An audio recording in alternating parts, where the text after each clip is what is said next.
પરસોત્તમ માસની વાર્તા અમૃતધારા 23મી વ્રતનો પ્રભાવ. એક નદીના કિનારે ગુરુ શિષ્ય ઝૂંપડી બાંધીને રહેતા હતા. નદીએ સ્નાન કરવા આવતા ભાવિકોને તેઓ બોધ આપતા અને તેમના તરફથી જે કાંઈ દાન દક્ષિણા મળે તેમાંથી પોતાનો નિર્વાહ ચલાવતા હતા. એવામાં અધિક માસનું આગમન થયું. પવિત્ર પુરુષોત્તમ માસની પધરામણી થઈ અને ગામના લોકો નદીએ નાહવા આવવા લાગ્યા. આવી રીતે રોજ ટોળાબંધ સ્ત્રી પુરુષો સ્નાન અર્થે આવતા. તેથી શિષ્ય વિચારમાં પડી ગયો કે હમણાંથી આટલા બધા માણસો કેમ નદીએ નાહવા આવે છે. તેણે સ્વાભાવિક ગુરુને પૂછ્યું કે ગુરુજી, આજકાલ ઘણા માણસો નદીએ નાહવા આવે છે અને દાન કરે છે, તો તેનું શું કારણ છે? ગુરુજીએ કહ્યું કે એ બધા પુરુષોત્તમ ભગવાનને પ્રસન્ન કરવા પુરુષોત્તમ વ્રત કરે છે. શિષ્ય કહે કે ધારો કે ભગવાન પ્રસન્ન થયા તો પછી તે શું આપે? ગુરુજીએ કહ્યું કે મન વાંછિત ફળ આપે અને શ્રદ્ધા રાખે તો સાક્ષાત દર્શન આપે. તું પણ વ્રત કરીશ તો તને બ્રહ્મ ભોજન વખતે ભગવાનના દર્શનનો લાભ મળશે. શિષ્યને ભગવાનના દર્શન કરવાની ઈચ્છા થઈ અને તેણે ગુરુજીના કહેવા મુજબ પુરુષોત્તમ વ્રત આદર્યું. તે તો ભાવપૂર્વક વિધિપૂર્વક વ્રત કરવા લાગ્યો અને જોતજોતામાં બધા દિવસો પસાર થઈ ગયા. મહિનો પૂરો થતાં શિષ્યએ બ્રાહ્મણોને જમાડવાનું વિચાર્યું. તે માટે બધી સામગ્રી તૈયાર કરીને તે બ્રાહ્મણોને જમવા બોલાવી લાવ્યો. એક બાજુ રસોઈ તૈયાર થઈ રહી હતી, બીજી બાજુ બ્રાહ્મણો ગુરુજી સાથે સત્સંગ કરતા બેઠા હતા. ચેલો બધાને જમાડવાની તૈયારી કરી રહ્યો હતો.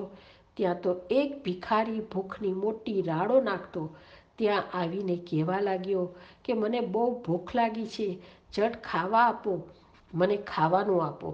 એ તો વારંવાર આવી રીતે બોલવા લાગ્યો. આથી શિષ્ય તેને ધમકાવવા લાગ્યો અને બીજા બ્રાહ્મણો પણ દોડી આવીને તેને ઘાટા પાડવા લાગ્યા.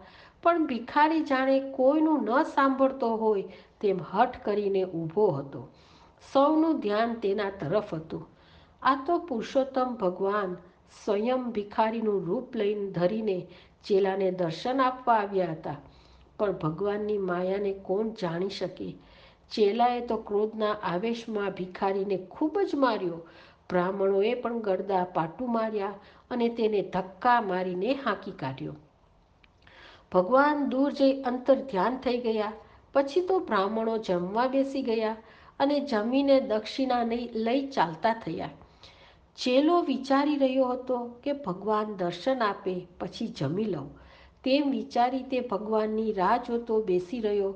બહુ વાર રાહ જોતા છતાં ભગવાન પધાર્યા નહીં. એટલે ચેલાએ ગુરુ પાસે જઈ કહ્યું કે ગુરુજી, આપે કહ્યું હતું કે બ્રહ્મ ભોજન વખતે તને ભગવાનના દર્શન થશે, તો હજુ સુધી ભગવાન કેમ દેખાયા નહીં? ગુરુજીએ કહ્યું કે ભક્ત યાદ કરે ને ભગવાન ન આવે એ બને જ નહીં.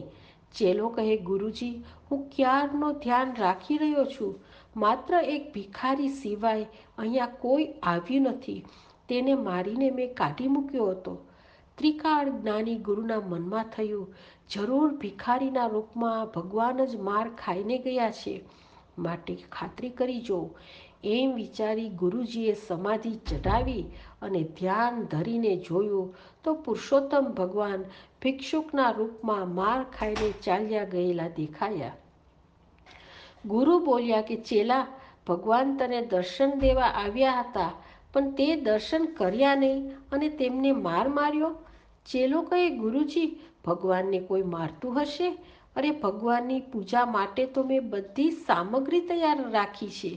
ભગવાન આવ્યા જ નથી ને આપ ભગવાન આવ્યાની વાત કરો છો? પરંતુ તે મારા ગળે વાત ઉતરતી નથી. ગુરુજીએ કહ્યું કે જ્યારે તને ખરી વાતની ખાતરી કરાવું. આમ કહી ગુરુએ શ્રદ્ધાપૂર્વક પુરુષોત્તમ ભગવાનને પધારવાની વિનંતી કરી. તુરંત જ ભગવાન ચતુર્ભુજ રૂપે ત્યાં પ્રકટ થયા. પરંતુ દેહ ઉપર મારના સોળ ઉઠેલા દેખાતા હતા. કપડાં પણ ફાટેલા જણાતા હતા. ચેલો ભગવાનના ચરણોમાં ઢળી પડ્યો અને પોતાની ભૂલ બદલ ક્ષમા માગી. ભગવાને તેને ઊભો કરી કહ્યું કે ભક્ત મારા અનંત રૂપ છે. ગમે તે સ્વરૂપે ભક્તની પાસે હાજર થાવ છું. માટે આજે પછી કંઈ સંત સાધુ કે ભિક્ષુકનો અનાદર કરીશ નહીં. જેઓ આંગણે આવેલાનો અનાદર કરે છે, અપમાન કરે છે, તે ક્યારેક પ્રભુ દર્શનનો લાભ ગુમાવે છે. આટલું કહી ભગવાન અંતર્ધ્યાન થઈ ગયા અને ભગવાનના દર્શનનો લાભ મળ્યાથી ગુરુ ચેલો બંને આનંદિત થઈ ભક્તિમાં દિવસો પસાર કરવા લાગ્યા.